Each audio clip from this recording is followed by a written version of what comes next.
মেয়েরা যে আসলে কম্পিটিশন করেছে সেইটা আমার কাছে দুর্দান্ত লেগেছে। যদি দেখেন যে দুইটা গোল কনসিড করেছে ফার্স্ট হাফে, সেই গোল দুইটাতেও কিন্তু আসলে আমার কাছে মনে হচ্ছে যে বাংলাদেশের ল্যাক অফ কনসেন্ট্রেটের কারণে আমার মনে হয় যে সেই গোল দুইটা কনসিড করেছে এবং একটু টায়ার্ড হয়ে গিয়েছিল মেয়েরা, যার কারণে আমার মনে হয় যে শেষের দিকে আসলে গোল দুইটা কনসিড করেছে। এবং গোল দুইটা আসলে খুব যে আহামরি ভালো গোল হচ্ছে তাও কিন্তু না, মেয়েদের মিস্টেক ছিল এবং আমার মনে হয় যে ডিফ্লেকশনের মাধ্যমে গোল দুটো হয়েছে। এর থেকেও বড় ব্যাপার হলো মেয়েরা যে আসলে কম্পিটিশন করেছে সেইটা আমার কাছে দুর্দান্ত লেগেছে। এবং ঋতুপর্ণা চাকমার ওইটা যদি গোল হয়ে যেত বাংলাদেশ কিন্তু প্রথমে লিগ নিতে পারতো। সুতরাং আমি বলবো যে এক কথা অসাধারণ খেলেছে বাংলাদেশের মেয়েরা।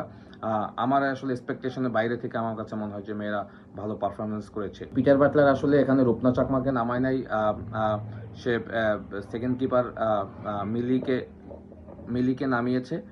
মিলি কিন্তু দুর্দান্ত খেলেছে, আমার এক কথা বলবো দুর্দান্ত খেলেছে, অসাধারণ কিছু সেভ করেছে এবং তার হাইট তার সবকিছু সে কাজে লাগিয়েছে। সবকিছু মিলিয়ে তার পারফরমেন্স খুবই ভালো ছিল। এবং আপনি যদি চীনের ম্যাচের কথা বলেন, আমি বলবো যে চীনের ম্যাচে বাংলাদেশ যে ম্যাচ আমাদেরকে উপহার দিয়েছে সেখান থেকে আমাদের এক্সপেকটেশন আরও বেড়ে গেছে। নেক্সট ম্যাচ নর্থ কোরিয়ার সাথে আই হোপ সেখানে আরও ভালো করবে এবং লাস্ট ম্যাচ উজবেকিস্তানকে আমার মনে হয় বাংলাদেশ হারাতে পারবে, যে পারফরমেন্স প্রথম ম্যাচে চায়নার সাথে দেখিয়েছে। সুতরাং আমি ওভারঅল এই পারফরমেন্সে বেশ খুশি। বিশ্বের নানা প্রান্ত থেকে রেমিটেন্স লেনদেনে নগদ নিয়ে এলো হার না মানা হার অফার। সর্বনিম্ন 10,000 টাকার রেমিটেন্স নগদে পাঠালে স্বর্ণের হার জেতার সুযোগ।